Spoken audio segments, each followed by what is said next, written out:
हमें उत्सव में लेकर चलता है। हालेलुया। लूका रचित सुसमाचार 18 अध्याय, लूका रचित सुसमाचार उसका 18 अध्याय और उसका 1 से पढ़ेंगे हम जी, ऊंची आवाज पे। फिर उसने इसके विषय में कि नित्य प्रार्थना करना और क्रिया में छोड़ना चाहिए, उससे यह दृष्टांत कहा। किसी नगर में एक न्यायी रहता है जो न परमेश्वर से डरता था और न किसी मनुष्य की परवाह करता।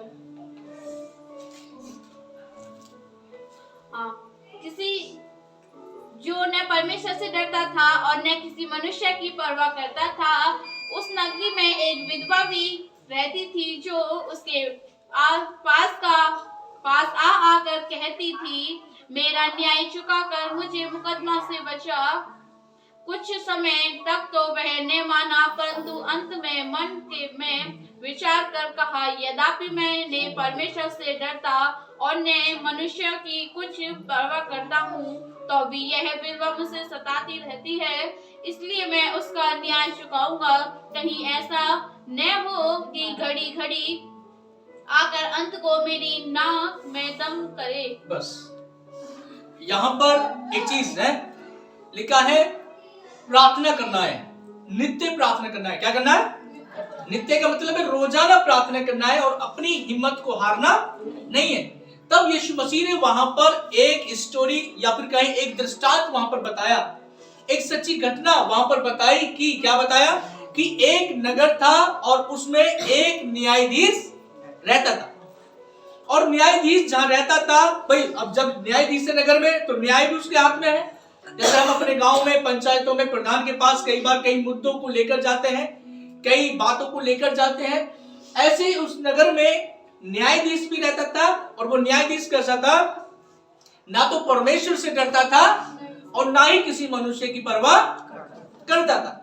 और उस न्यायाधीश के पास में क्या हुआ? एक विधवा स्त्री जाती है। और विधवा स्त्री इसलिए जाती है ताकि मुझे मेरे मुद्दे से बचाए, ताकि मेरे विरोधी से मुझे बचाए। हालेलुया।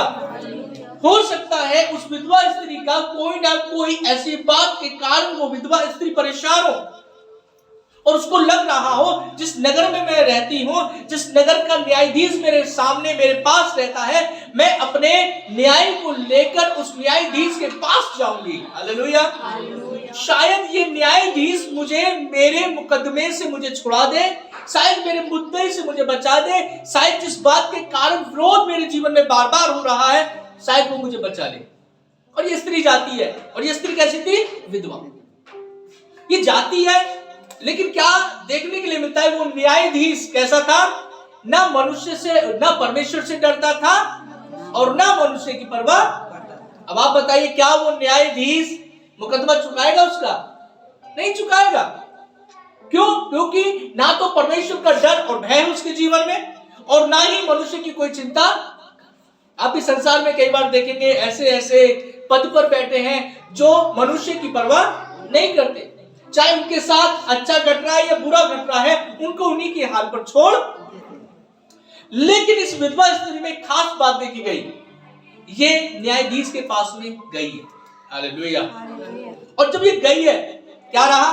न्यायाधीश ने क्या बोला होगा शायद कि आज नहीं कल आना, क्योंकि परवाह नहीं करता ना। हो सकता है ये विधवा स्त्री कल भी गई हो, लेकिन न्यायाधीश ने फिर बोला होगा अब नहीं, 5 दिन बाद आना। विधवा स्त्री क्या करेगी?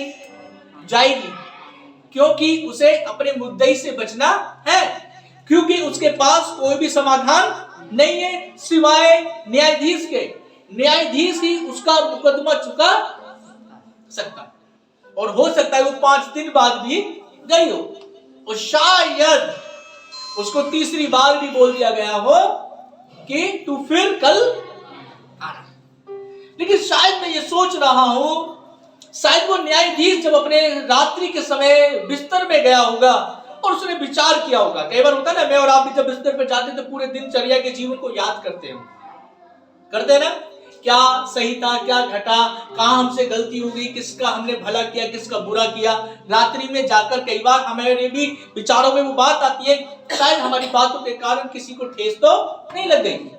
शायद न्यायाधीश भी अपने बिस्तर में उसने सोचा हो और वो विधवा स्त्री उसको याद आ गई और उसने सोचा होगा जरूर कहीं ऐसा ना हो कि ये विधवा स्त्री आकर मेरी नाक में दम कर दे, इसलिए वचन में लिखा है मैं उसका मुकदमा छुड़ाऊं। Hallelujah, hallelujah, hallelujah. और आज मेरा और आपका मुद्दई, मैं और आप भी एक मुद्दई से लड़ रहे हैं।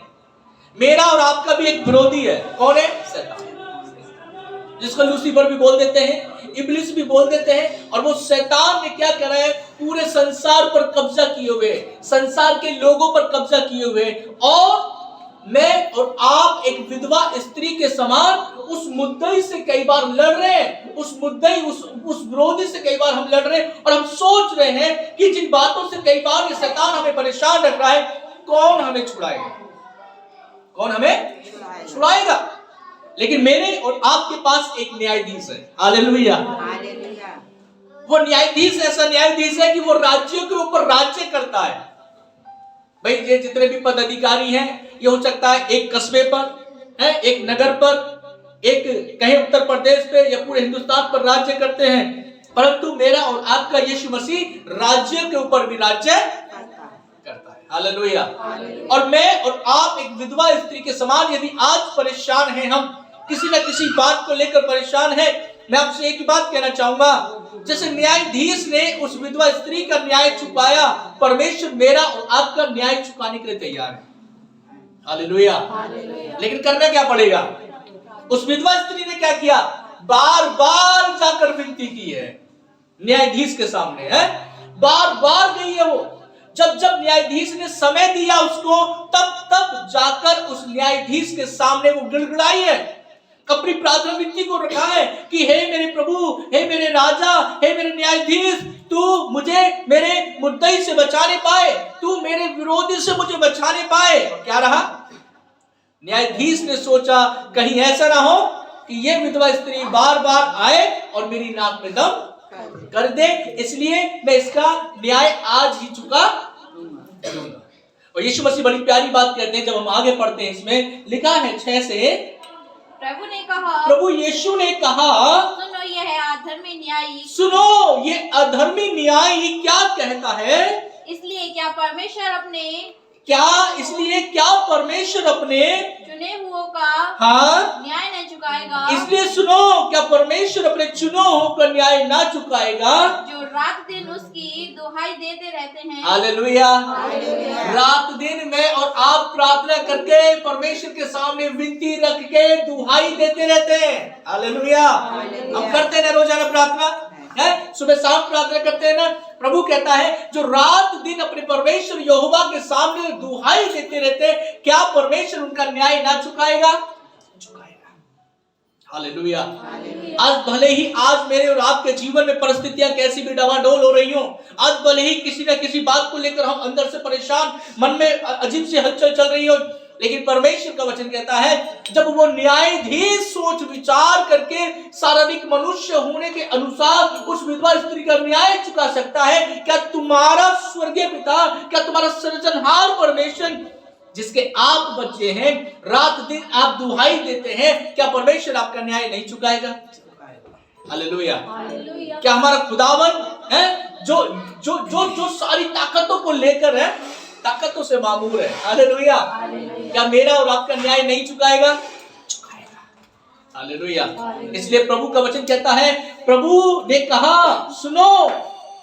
अच्छा, इसका 5 आयत को पढ़ी, 5 में लिखा है, तो भी है विधवा, 4 पढ़ी, 4।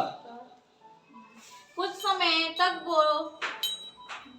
समय तक तो वह ना माना, परंतु अंत में मन में विचार कर कहा, उस न्यायाधीश ने मन में विचार कर कहा, यद्यपि मैंने परमेश्वर से डरता वो अपने विषय में सोच रहा है, बैठ गया होगा और वो सोच रहा होगा कि मैं यदि मैं परमेश्वर से भी नहीं डरता और न मनुष्य की कुछ परवाह और मैं ना तो मनुष्य की भी कुछ परवाह करता हूँ, तो भी यह विधवा मुझे सताती तो भी ये विधवा मुझे बार बार आकर सता रही है।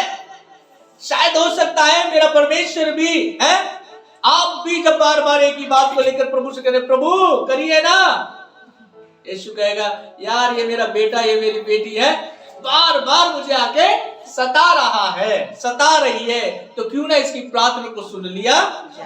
हालेलुया।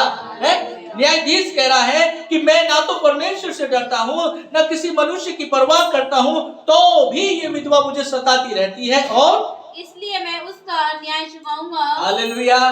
क्या करूंगा? न्याय चुकाऊंगा। ध्यान से सुनिएगा, इसलिए मैं इसका न्याय चुकाऊंगा। और ये खुद विचार कर रहा, भाई मैं परमेश्वर से भी नहीं डरता, किसी मनुष्य की परवाह नहीं करता, लेकिन बार बार एक विधवा स्त्री है जिसकी तस्वीर मेरे सामने बार बार बन रही है। एक है जो परेशान है, एक है आपको मालूम है परमेश्वर ही है हृदय को कठोर भी और नम्र भी करता है। शायद परमेश्वर ने ही उस न्यायाधीश के मन को खोला हो, है? शायद परमेश्वर ने ही उस न्यायाधीश के मन में उस विधवा स्त्री के चित्र को डाल दिया, उस तस्वीर को डाल दिया, को सुन इसकी प्रार्थना तुझे सुननी है। Hallelujah, hallelujah. और यहाँ पर आगे लिखा पढ़िए, कहीं ऐसा न हो कि घड़ी घड़ी आकर अंत को मेरी नाक में दम करे, अंत में मेरी नाक में दम कर दे, कहीं ऐसा ना हो जाए, इसलिए मैं इसके न्याय को चुकाऊंगा। इसलिए प्रभु कहते हैं जब वो न्यायाधीश उसकी प्रार्थना का फल उसको दे सकता है, तो तुम्हारा सृजनहार परमेश्वर तुम्हारी प्रार्थनाओं का फल क्यों नहीं देगा। हालेलुया। लेकिन करना क्या पड़ेगा? नित्य प्रार्थना। नित्य का मतलब रोजाना। एक शब्द क्या लिखा है पहली आयत में? लिखा है फिर उसने जी इसके विषय में हाँ इसके विषय में कि नित्य प्रार्थना करना और याव न छोड़ना चाहिए। हालेलुया। हम करते क्या है, एक या दो बार प्रार्थना करी और लगा कुछ नहीं हुआ, प्रार्थना भी छोड़ देते हैं और हिम्मत भी छोड़ देते हैं। लेकिन प्रभु क्या कह रहे? प्रार्थना कीजिए और हिम्मत मत छूटिए। Hallelujah, hallelujah. आपको मालूम है जब अखाड़े में एक पहलवान जाता है लड़ाई करने के लिए, क्या करता है? पूरी तैयारी करता है और जितनी भी विधियां हैं सब सीखेगा। अब प्रभु का वचन कहता है एक अखाड़े में जब योद्धा लड़ाई के लिए जाता है तो वो अपने आप को संसार के कामों में फंसाता, संसार की चिंता में अपने आप को फंसाता नहीं है। और परंतु ऐसा भी लिखा है, प्रभु का वचन कहता है पहलवान अपने आप में संयम रखता है कई चीजों के लिए। क्या वो शारीरिक नहीं है? क्या वो पहलवान शारीरिक है ना, शरीर है ना, लेकिन फिर भी कई बातों के लिए वो संयम रखता है। मेरे साथ आप पढ़ेंगे एक वचन, दूसरा तीमुथियुस 2 अध्याय, दूसरा तीमुथियुस 2 अध्याय और उसका 4 और 5 आयत को पढ़ेंगे। मिल गया? सभा में पढ़िए, मिल गया? आरती में पढ़िए 2 का 4 और 5। दूसरा तीमुथियुस, जब कोई योद्धा लड़ाई पर जाता है, जब कोई योद्धा लड़ाई पर जाता है तो इसलिए कि अपने भीतरी, इसलिए कि वह अपने भर्ती करने वालों को प्रेषण करे। ध्यान से सुनिएगा, जब कोई योद्धा कहां जाता है? लड़ाई पर जाता है। योद्धा या सैनिक कहां जाएंगे? बॉर्डर की लड़ाई पर जाते हैं। जब कोई योद्धा या सैनिक लड़ाई पर जाता है तो वचन में लिखा है कि वो अपने भर्ती करने वाले को प्रसन्न करता है। क्या करता है? आपको मालूम है आप भी एक योद्धा हैं, आप भी एक किसके? मसीह के। और कैसे योद्धा है? अच्छे योद्धा है। प्रभु आपका बुरा योद्धा नहीं कहता। प्रभु कहता है जैसे मैंने जय पाई है मेरे बच्चे भी ऐसी जय पाए। हालेलुया। इसलिए प्रभु के वचन में ऐसा लिखा है कि मैं और आप मसीह यीशु के अच्छे योद्धा हैं। इसलिए अच्छा योद्धा क्या करता है? अपने भर्ती करने वाले को प्रसन्न। मेरा और आपका भर्ती करने वाला कौन है? यीशु मसीह। मैं और आप क्या किए गए, भर्ती किए गए। आज भले आज हम चर्च में, कलीसिया में, भाई आप संसार में देखेंगे एक बच्चे के उंगली को पकड़कर हम कहाँ ले जाते हैं, स्कूल में ले जाते हैं ना, क्या कराने, भर्ती कराने जा रहे हैं भैया आज हम। या फिर कहते थे कि स्कूल में लिखा था ना प्रवेश द्वार, अर्थात एंट्री है, एडमिशन है, एंट्री या है आज प्रवेश है, उसके लिए क्या बोलते हैं, एडमिशन के लिए प्रवेश है। आज क्या करते हैं हम, हाथ पकड़ के बच्चे को लेकर जा रहे हैं, क्या कराने, एडमिशन, या कहें हिंदी में भर्ती कराने जा रहे हैं। किसी किसी पेशेंट को भी हम ले जाते हैं, क्या कहते हैं, भैया आज हमें भर्ती करनी है, आज हमें भर्ती है। ऐसी प्रभु का वचन कहता है मैं और आप भर्ती किए गए, हमें प्रवेश द्वार में अंदर पुश करके आगे किया गया है। हालेलुया। और मैं और आप एक अच्छे योद्धा हैं। और क्या लिखा है कि जब कोई योद्धा लड़ाई पर जाता है इसलिए कि अपने भर्ती करने वाले को प्रसन्न करे। क्या करे, आपको मालूम है मेरा और आपका भर्ती करने वाला कौन है, यीशु मसीह। क्या करना है, उसे प्रसन्न करना। और प्रसन्न कैसे होता है, सारी बातें छोड़कर दो चीजें मैं आपको इंडिकेट करूं, प्रार्थना और बाइबल पढ़ना। प्रार्थना और बाइबल पढ़ना। आपको मालूम है यदि आप एक मनुष्य के अनुसार भी आप किसी को प्रसन्न करना चाहेंगे, उसके से काम करेंगे, तब आप उसको प्रसन्न कर पाएंगे। स्कूल में टीचर है, यदि आपने उसके सब्जेक्ट का कार्य पूरा कर दिखाया, होमवर्क, क्या होगा, प्रसन्न हो जाएंगे आपसे, है या नहीं है? या कहें माँ बाप के लिए कोई बच्चा वो घर का काम निपटा ले जैसा उससे कहा गया, माँ बाप भी प्रसन्न हो जाएंगे। और मेरा यीशु मसीह आपसे प्रसन्न कब होगा, जब हम उसके समान काम करेंगे। हालेलुया। जब हम एक योद्धा के समान अपने आप को खड़ा करेंगे बॉर्डर पे। इसलिए प्रभु के वचन में लिखा है कि जब कोई योद्धा लड़ाई पर जाता है तो इसलिए कि अपने भर्ती करने वाले को प्रसन्न करे और अपने आप को संसार के कामों में नहीं फंसाता। अपने आप को संसार के कामों में, संसार की उलझनों में नहीं डालता। हालेलुया। फिर करना क्या है, हमें संसार के प्रभाव से बाहर निकल कर आना है, संसार की अभिलाषाओं से बाहर निकल कर आना है मुझे और आपको। हालेलुया। जब हम अपने जीवन की एक एक गलती को, एक एक पाप को जब हम छोड़ेंगे, हम यीशु के लिए एक अच्छे योद्धा के समान तैयार हो जाएंगे। जब हम अपने जीवन की उस कमी घटी को दूर करके कहेंगे प्रभु मैं आपके लिए हूं। हालेलुया। मुझे इस्तेमाल कीजिए प्रभु, जैसा आप चाहते मुझे बनाइए। फिर क्या होगा, यीशु प्रसन्न होगा आपसे। हालेलुया। क्यों? क्योंकि आपको भर्ती तो कर दिया है, लेकिन अब ये जो चल रहा है मानो आपकी ट्रेनिंग चल रही है। क्या चल रही है, ट्रेनिंग। ट्रेनिंग क्यों चलते हैं, क्योंकि आपको भेजा जाएगा किसके लिए, युद्ध करने के लिए। युद्ध का मतलब ये नहीं कि आपको गन दी जाएगी, आ जाओ बॉर्डर पर खड़े जाओ ना। जीवन में युद्ध चल रहा है मेरा और आपका। आपको ये ट्रेनिंग दी जा रही है कि कैसे मैं और आप शैतान से अपने आप का बचाव करें, कैसे हम शैतान की उन बातों को समझ सके। क्योंकि वचन में एक जगह ऐसा लिखा है कि हम शैतान की चालों से अनजान नहीं है। मैं आपको बताऊं, जब आपके सामने परीक्षा आएगी पाप की, मैं पिछली बार जैसे बता रहा था, आपके सामने जो पाप की परीक्षा आएगी, उसी पाप की परीक्षा आएगी जिसमें आपको खुद मालूम है मैं गिर सकता हूं और गिर सकती हूं। ऐसी चीज आपके सामने आएगी जिसमें आप बार बार अपने आप को ढकेलते आए हैं और दुष्ट आज भी आपको ढकेलने की कोशिश करता है।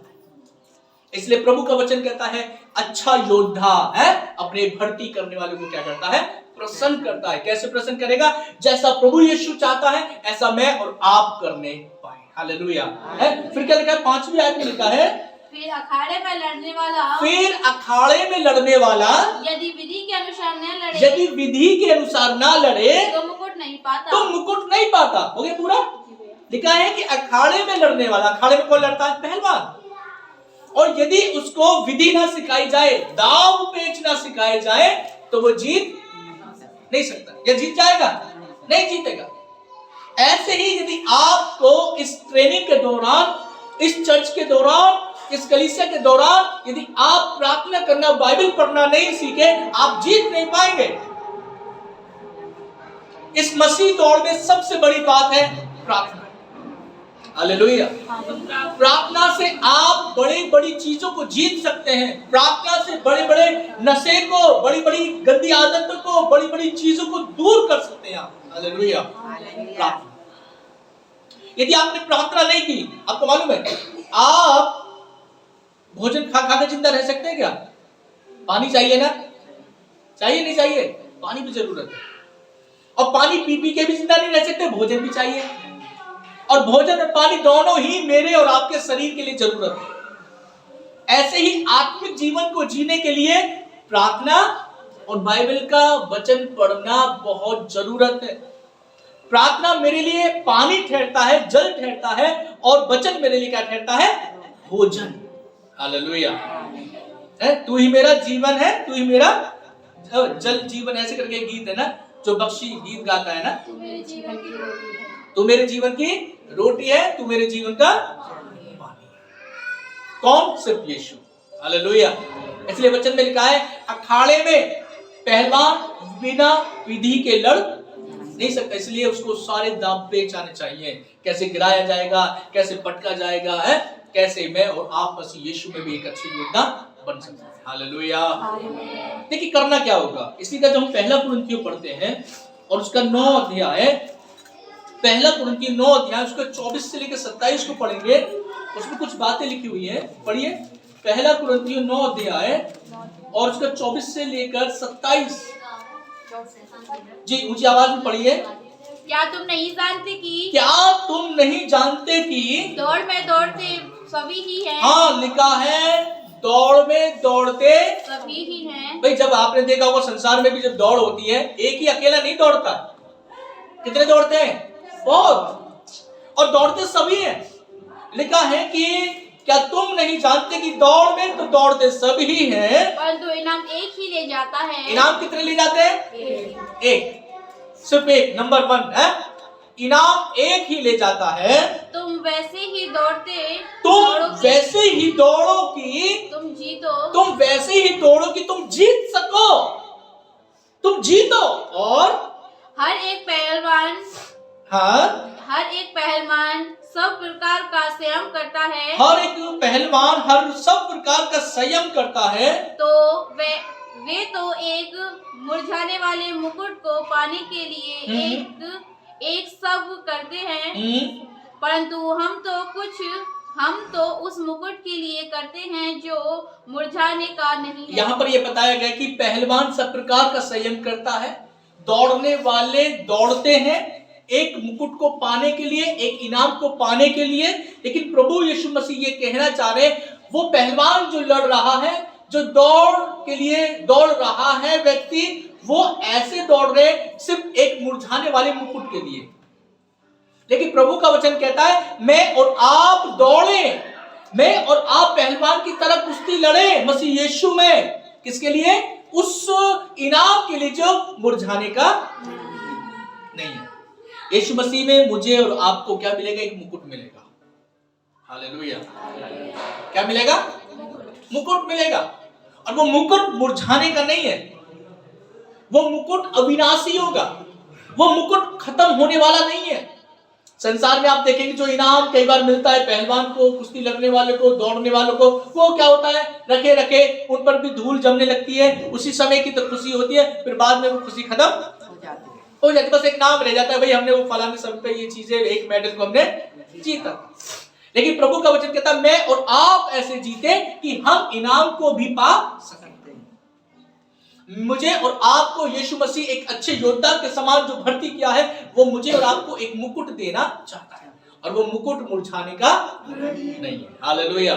इसलिए यहाँ पर 27 में लिखा है, परंतु मैं अपनी देह को मारता कूटता, लिखा है परंतु मैं अपनी देह को मारता और कूटता हूँ, और वश में करता ले, और मैं वश में कर लेता हूँ, है ना? लिखा है परंतु मैं अपनी देह को मारता हूँ, कूटता हूँ, वश में लाता हूँ, ऐसा ना हो कि औरों को प्रचार करके मैं आप ही किसी रीति से निकम्मा ठहरूं।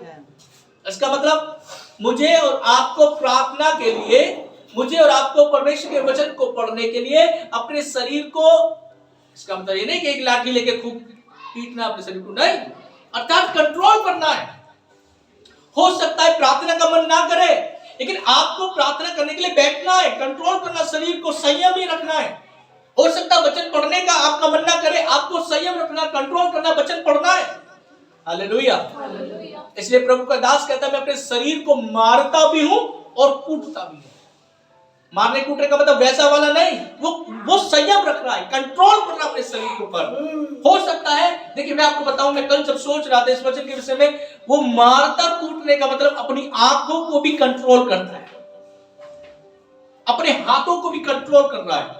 क्योंकि यीशु मसीह, ये पौलुस एक बात को और कहते हैं कि जो मैं नहीं चाहता वो मुझसे हो जाता है, और जो करना चाहता वो मुझसे बन नहीं पाता।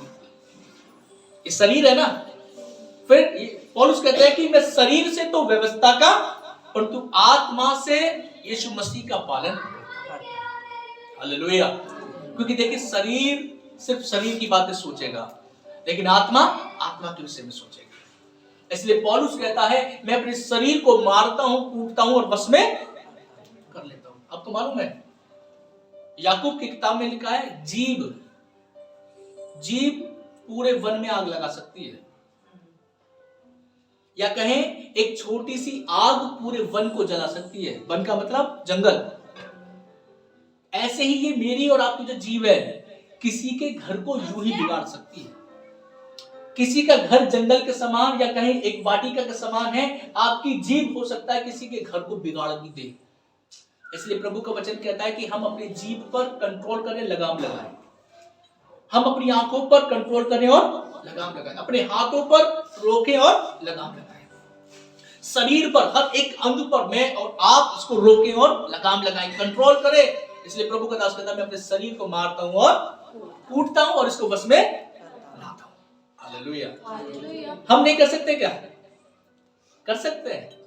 प्रभु का वचन एक जगह भजन संहिता में लिखा है कि प्रभु तू मेरे मुख की चौकसी कर। क्या कर? चौकसी। आप प्रभु से कहें प्रभु ये मैं क्यों बार बार गाली देता हूं, प्रभु इसकी चौकसी करिए। तो आपके मुंह से आज भी गाली निकलती है, आपके प्रभु मुझे संयम सिखाए, प्रभु मुझे धीरज रखना सिखाए और मेरी जुबान से कभी गाली ना निकले। मैं आपको बता रहा हूं प्रभु सहायता करेगा। कब? जब आप कहेंगे। लेकिन आपको ना कमिटमेंट करना पड़ेगा, प्रभु मैं नहीं चाहता मैं गाली दूं, आप मेरी सहायता कीजिए, तब तो होगा। आप जब तक अपने मुंह से, आपको मालूम है जब चिड़िया के बच्चे चूजे जब तक चू चू नहीं मचाते, चिड़िया भी चुग्गा नहीं डालती है मुंह में। जब वो चू चू करते हैं तो चिड़िया कहती है इसको भूख लगे ना, दाना लाएगी और बटोर के मुंह में डाल देगी। यदि मुंह नहीं खोला चूजे ने और गर्दन ऐसे है, क्या कहेगी पक्षी, क्या कहेगी उसकी मां? इसका पेट भर रहा है ना। और मेरा और आपका यदि पेट भर रहा तो हम प्रार्थना करेंगे ही नहीं। यदि हमारा पेट खाली है, चूजे की समान चू चू चू परमेश्वर के सामने बोलते रहेंगे प्रभु करिए ना, प्रभु करिए करिए, यीशु करेगा। हालेलुया। इसलिए एक चीज और मैं आपके सामने कहना चाह रहा हूं कि अभी जैसे मैं और सीख रहे थे, विधवा स्त्री की प्रार्थना को प्रभु ने सुना और वो कहता है कि मैं जो रात दिन दुहाई देते हैं उनके न्याय को चुकाऊंगा। मैं आपको बताना चाह रहा हूं क्यों।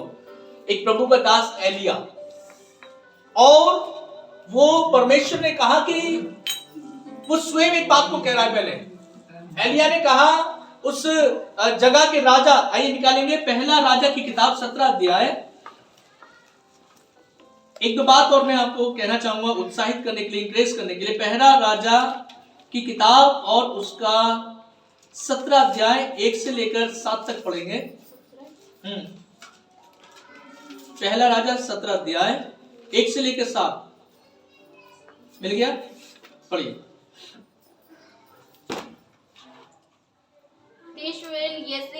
एलिया है जो एलिया जो गिलाद के परदेशियों में से था, उसने अहाब से कहा, उसने अहाब राजा से कहा, ये एक राजा है, अहाब से कहा इस्राएल का परमेश्वर यहोवा किसके सम्मुख में उपस्थित रहता है, इस्राएल का परमेश्वर यहोवा जिसके सम्मुख में उपस्थित रहता हूँ, उसके जीवन की शपथ इन वर्षों में मेरे बिना कहे न तो मेह वर्षेगा और न ओस टपकेगी। ये प्रभु का दास है, इसका नाम एलिया है, और ये कहता है जब तक मैं जिस परमेश्वर के सामने उपस्थित खड़ा होता हूं उसकी ओर से मैं ये कहता हूं, जब तक मैं ना कहूं तब तक ना तो मेह बरसेगा और ना ओस टपकेगी। भाई मेह का और ओस का काम क्या है? जमीन को सींचना है ना, जमीन से उपज को उपजाना। और प्रभु का दास कहता है जब तक मैं ना बोलूंगा तब तक ना तो मेह आएगा और ना ही ओस टपकेगी। और तब यहोवा का यह वचन उसके पास पहुंचा, जी यहाँ से चलकर पूर्व की ओर जा, हाँ, और करीत नामक नाले जो यदन के पूर्व में है छिप जा। हाँ, उसी नाले का पानी तू पिया कर, उसी नाले का पानी तू पिया कर। और मैंने कौवे को आज्ञा दी है, मैंने कौवों को आज्ञा दी है कि वे तुझे वहाँ खिलाएं। वे तुझे वहां सवेरे और सांझ को कौवे उसके उसको खिलाएं। यहोवा का यह वचन मानकर, यहोवा का वचन एलिया मानकर वे यदन के पूर्व में करीत नामक नाले में जाकर छिपा रहा। करीत नामक नाले में जाकर छिपा रहा। और सवेरे और सांझ को कौवे उसके पास रोटी और मांस लाया करते थे। और वह नाले का पानी पिया करता और था। वो एलिया नाले का पानी पिया करता था। कुछ दिनों के बाद उस देश में वर्षा न होने के कारण नाला सूख गया। क्या हो गया? नाला सूख गया। ध्यान से सुनना, ये एलिया है, प्रभु का दास। प्रभु के दास ने कहा जब तक मैं ना बोलूंगा ना तो बारिश होगी और ना ही ओस टपकेगी। अब प्रभु ने उसकी बात का क्या किया? माना। और जब तक एलिया ने नहीं कहा, आगे जब हम पढ़ेंगे, जब तक 3.5 साल तक मेह नहीं बरसा। और यहां पर देखने के लिए क्या मिलता है? परमेश्वर ने कहा सुन, अब तूने आहाब से तो बोल दिया है कि बारिश नहीं पड़ेगी। अब क्या होगा? जब बारिश नहीं पड़ेगी तो ये आहाब तुझे ढूंढेगा मारने के लिए, कि तू कहे ताकि मेह बरसे, ओस टपके। और देखने के लिए मिलता 3.5 साल तक मेह नहीं बरसा, ओस नहीं टपकी। लेकिन परमेश्वर ने कहा एलिया सुन, तूने जो कहा ठीक है, लेकिन अब जाकर करीत नामक नाले में जाके छिप जा और उस नाले का पानी तू पिया कर, और मैंने कौवों को आज्ञा दी है। हालेलुया। नाले में छिप जाएगा तो भोजन कहां बनाएगा? कौवे को मैंने आज्ञा दी है तेरे लिए सवेरे और शाम दोनों पहर भोजन तेरे लिए मांस और रोटी लेकर आए। हालेलुया। और देखने के लिए मिलता है एलिया जाके नाले में छुप गया, नाले का पानी पिया कर। नाले का पानी ये नहीं कि जो मेरे और आपके यहाँ नाले में बहते रहते हैं, ऐसा नहीं। नदी नाले जिन्हें बोलते हैं, साफ पानी का नाला। और वहां जाकर छिप गया, पानी वहां से मिल रहा था और भोजन कौवे लेकर आते थे। कितनी बड़ी बात है, परमेश्वर की बात को कौवे ने माना। आपको मालूम है कौवा एक चालाक पक्षी है। कौवा दे नहीं सकता अपनी चीज को, बल्कि बच्चों के हाथ से भी रोटी छा के लेके चला जाता है। कौवा चालाक है।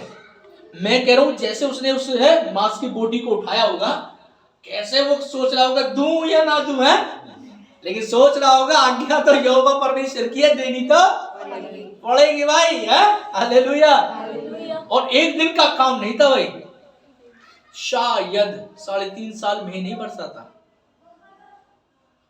कैसे कौवा है उस बोटी को दबा के चोंच में है, अपने मन को कंट्रोल करके जाना हुआ है, एलिया को देना भाई, देना है। और कब? सुबेरे और सांझ। लेकिन परमेश्वर के वचन को जब हम पढ़ रहे हैं, इसमें ऐसा लिखा है, एक शब्द आया कि कुछ समय बाद क्या हुआ? नाले का पानी सूख गया। नाले का पानी एलिया को जीवन दे रहा था। क्या दे रहा था? वो मांस और रोटी एलिया को जीवन दे रही थी, क्योंकि शरीर को चलाना है ना। लेकिन वचन में लिखा है उस करीत नामक नाले का पानी सूख गया।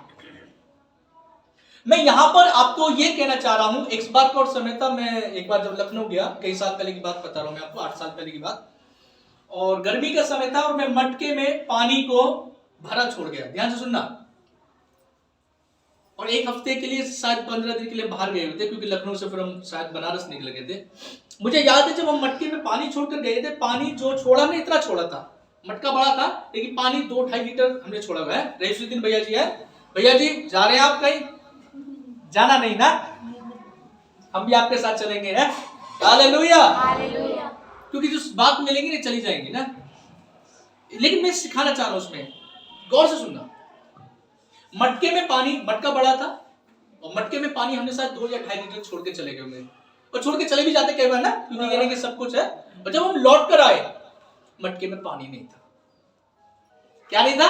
पानी नहीं था। कहां गया पानी? हाँ, क्या हुआ? यस, मटका पानी पी गया। इससे मैंने उस समय यह सीखा,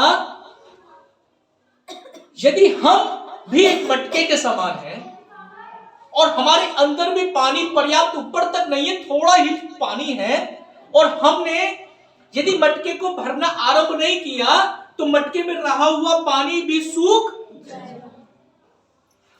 ऐसे ही यदि मैंने और आपने अपने जीवन में प्रार्थना को भरना, उसकी सामर्थ्य को भरना पर्याप्त नहीं किया, बची कुची जो सामर्थ्य थोड़ी सी है हमारे जीवन में सूख जाएगी।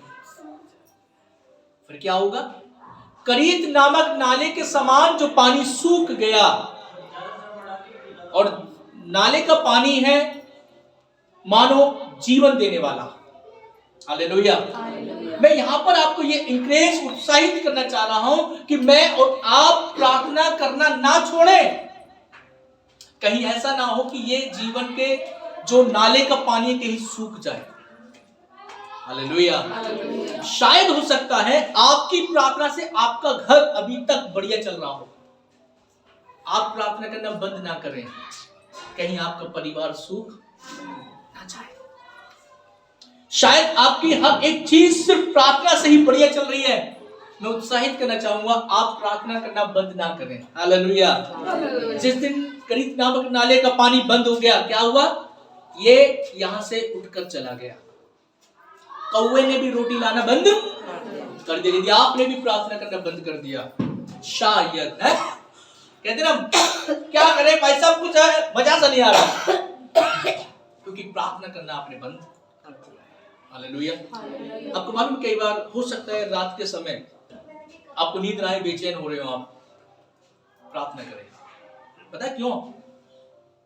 इसलिए प्रार्थना ना करें आपको नींद नहीं आ रही, प्रार्थना इसलिए करें कि हो सकता है प्रभु समय आपको उठाकर कह रहा हूं प्रार्थना कर, क्योंकि हो सकता है आपकी इस समय की प्रार्थना किसी और को बल दे रही है। हालेलुया। हालेलुया। समझ पा रहे हैं? आपकी प्रार्थना दूसरों के बंधनों को तोड़ती है। मैं आपको कहना चाहूंगा, आप अपने लिए प्रार्थना मत कीजिए, आप दूसरों के लिए प्रार्थना कीजिए। प्रभु का वचन कहता है एक जगह कि जो दूसरों की खेती को सींचता है, परमेश्वर उसकी खेती को सींचेगा। हालेलुया। बड़ी प्यारी बात है, यीशु ने कहा है, जब आप दूसरों के लिए प्रार्थना करेंगे, प्रभु आपकी प्रार्थना को भी सुन लेगा। क्योंकि एक जगह ऐसा लिखा है, अन्य जाति के समान बक बक मत कर, परमेश्वर जानता है, स्वर्गीय पिता जानता है कि तुझे किस बात की आवश्यकता है। हालेलुया। क्या करें? आप दूसरों के लिए प्रार्थना करना आरंभ करें। हालेलुया। इसलिए प्रभु का वचन यहाँ पर, एलिया नाले में छुप गया, पानी मिल रहा था, जीवन का पानी था, और मैं कहूंगा जीवन का पानी यीशु मसीह है। और यीशु से आपने बात करना छोड़ दिया, आपके जीवन में ये नाला सूख जाएगा, और नाला जब सूख जाता है किसी को भी जीवन नहीं देता। आप प्रार्थना करें, प्रार्थना करें, वचन पढ़ें, लगे रहें, धुन में लगे रहें, झाड़ू लगाएं तो, बर्तन मांजे तो, है कोई भी काम, यीशु की लहू की जय है, यीशु तेरा धन्यवाद है, उसके वचन में आप मगन रहें। हालेलुया। एक तो बात और मैं यहां पर कहकर एक निर्गमन की किताब 17 अध्याय, इससे भी बहुत आप उत्साहित होंगे। 17 अध्याय, निर्गमन की किताब 17 अध्याय और इसका 10-11 10, 11 और 12। मूसा की इस आज्ञा के अनुसार, मूसा की इस आज्ञा के अनुसार यीशु एमावेलियों हाँ। से लड़ने लगा। मूसा की इस आज्ञा के अनुसार यहोशू अमालेकियों से लड़ने लगा। और मूसा और हारून और हुर पहाड़ी की चोटी पर चढ़ गए। तब जब तक मूसा अपना हाथ उठाए रहता था। ध्यान से सुनना, जब तक मूसा परमेश्वर यहोवा के सामने हाथों को उठाए रहता था, तब तक तो इस्राएल प्रबल होता था। तब तक मूसा के लोग और इस्राएली लोग उन अमालेकियों पर विजय को प्राप्त करते रहते थे, जीतते रहते थे। और परंतु जब वह उसे नीचे करता, जब मूसा का हाथ ऊपर था और उसका हाथ भरने लगा, भरने का मतलब थकने लगा। फिर थकता है ना, कई बार 1 घंटा हो जाए, मान के चलिए स्कूल में कोई हाथ खड़ा करा दी मैडम, क्या होता है? अनुभव है भाई, हम भी स्कूल में गए थे, या मुर्गा बना दे, टांग भर जाएंगी, और हाथ खड़े कर दे चिंटू, हाथ भर जाएंगे, और क्या होगा? नीचे धीरे धीरे धीरे। ऐसे ही मूसा जब तक परमेश्वर यहोवा के सामने प्रार्थना करता रहा हाथ उठाकर, तब तक क्या रहा? इस्राएली लोग जीतते रहे, लोगों को मारते रहे तलवार से, इस्राएली लोग जीत रहे थे। लेकिन वचन में लिखा है जब मूसा का हाथ भर गया और नीचे आने लगा, फिर नीचे आता रहा। 12 पढ़िए।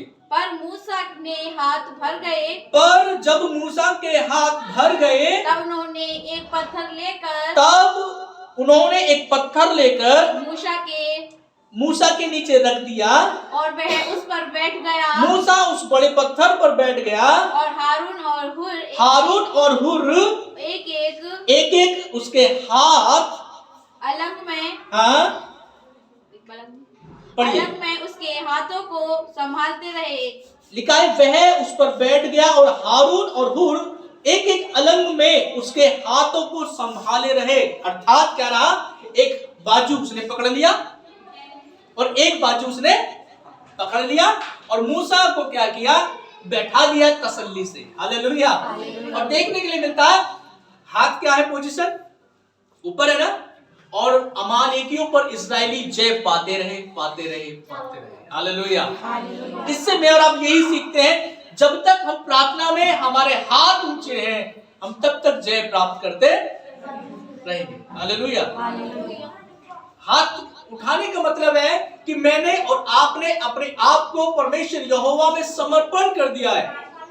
प्रभु मैं कुछ नहीं कर सकता, आप कर सकते हैं। हालेलुया। इसलिए प्रभु का वचन कहता है जब तक मूसा के हाथ ऊंचे रहे तब तक वो प्रार्थना में क्या रहे? उस अमालेकियों पर इस्राएली लोग जय प्राप्त करते रहे। जब हाथ उसके भरने लगे, क्या हुआ? 2 सहकर्मी आ गए उसके। क्या हो गए? 2 सहकर्मी आए और उसके हाथों को ऊंचा करने लगे ताकि मैं और आप जीत जाएं। मैं यही उत्साहित करना चाहूंगा, प्रार्थना करना ना छोड़ें। हालेलुया। आप प्रार्थना करेंगे, आप जीतेंगे। आप प्रार्थना करेंगे, आप विजय पाएंगे। एक शब्द ऐसे आता है, prayer is bring the victory. प्रार्थना जय को लेकर आती है। अब एक शब्द और है कि जब देखिए, हम भले ही संसार की नजर में कुछ नहीं है, या है नहीं, हम कुछ भी, आप चींटी के समान है, कोई भी हमें आकर मसल सकता है। लेकिन जब हम प्रार्थना में बैठते हैं और प्रार्थना से उठकर जब हम आते हैं, एक सूरवीर बन जाते हैं। Hallelujah, hallelujah. क्या बन जाते हैं हम? सूरवीर बन जाते हैं। इसलिए मैं यही कहना चाहूंगा, हम प्रार्थना करने में हियाव ना छोड़ें, नित्य प्रार्थना करें और हिम्मत ना हारें। इसलिए यहां पर है मूसा के हाथ उठाए रहे। हो गया पूरा? अभी नहीं हुआ, 13 रहने दीजिए। 13 नहीं, 12 भी आ गया। 12 आगे है, और पढ़िए। और उसके हाथ सूर्यास्त तक स्थिर रहे। हाँ, सूर्यास्त तक क्या रहे? अब लगाइए, सुबह से लेकर शाम हो गई और हाथ उसके स्थिर रहे। हालेलुया। मैं यही उत्साहित करना चाहूंगा। एक जगह तो ऐसा लिखा है, जब आप पढ़ेंगे गिनती के 10 और 9 में, पढ़ना चाहेंगे पढ़िए, लास्ट वचन है, इसको 9 और 10 पढ़िए। गिनती की किताब 10 अध्याय 9 आयत, तीसरी किताब है, स्टार्टिंग से जब आप देखेंगे 9 का, हाँ 10 का 9 जी, 10 अध्याय 9 से 5, 10 अध्याय 9 आयत क्या लिखा है? और जब तुम अपने देश में किसी सताने वाले बैरी से लड़ते, ध्यान से सुनना, जब तुम अपने देश में किसी सताने वाले बैरी से लड़ने को निकलो, तब तुरही को सांस बांध कर फूंकना, तब तुम्हारे परमेश्वर यहोवा को तुम्हारा स्मरण आएगा और तुम अपने शत्रुओं में बचाए जाओगे। तब तुम अपने शत्रुओं से बचाए जाओगे। तुरही फूकनी है। क्या करनी है? तुरही पता है किस चीज की होती है? तुरही होती है किसकी? किसको मालूम है? ना तुरही भोंपू टाइप का है, ऐसा होता है वो इस्राएलियों में, जो युद्ध होने से पहले बजाया जाता है। संकेत, हाँ, युद्ध के लिए इकट्ठा करने के लिए बजाया जाता है। ये अलग अलग प्रकार की उनके अनाउंसमेंट होते हैं। लेकिन मैं बताऊं तुरही किस चीज की होती है? तुरही होती है, ध्यान से भटक रहे, आपको बताया मैंने, तुरही होती है हिरन के सिर की। हिरन का जो सिर होता है, जिसको नर जो हिरन होगा, नर पुरुष मेल वाला जो हिरन होगा, बारहसिंगा, जिसको बारहसिंगा भी बोल देते हैं। जो हिरन का जो सींग होता है, वो सींग बहुत बड़ा है, इनके बड़े बड़े भी सींग हो जाते हैं, हाँ, और उसी के सींग को काटकर उसी को तुरही बनाकर फूकते हैं। तो उसके अंदर से साफ भी करते, खोखला तो होता है, और साफ करके वो बढ़िया तरीके से तुरही बचाते हैं। इसलिए लिखा है तुरही को सांस बांधकर फूकना, तब तुम्हारे परमेश्वर यहोवा को स्मरण आएगा तुम्हारे विषय में, और परमेश्वर यहोवा तुम्हें तुम्हारे शत्रुओं से बचा। तुरही है क्या? प्रार्थना। और लिखा सांस बांधकर फूकना। सांस का मतलब थकना नहीं है, प्रार्थना में थकना नहीं है। शत्रु कौन है? शैतान। और प्रभु कहता है शैतान से, शत्रु से तुम्हें तुम्हारा यहोवा परमेश्वर तुम्हें छुड़ा देगा। Hallelujah, hallelujah, hallelujah. क्या करना है फिर हमें? विधवा स्त्री के समान अपने न्यायाधीश अर्थात यीशु के पास जाना है, अपनी तुरही को फूंकना। तुरही क्या है? प्रार्थना। हमें हिम्मत नहीं छोड़ना है। हालेलुया। हमारे करीत नामक नाले का पानी घट ना जाए, हमारे करीत नामक नाले का पानी सूख ना जाए, हमें प्रार्थना करना। शायद हमारी प्रार्थना से क्या हो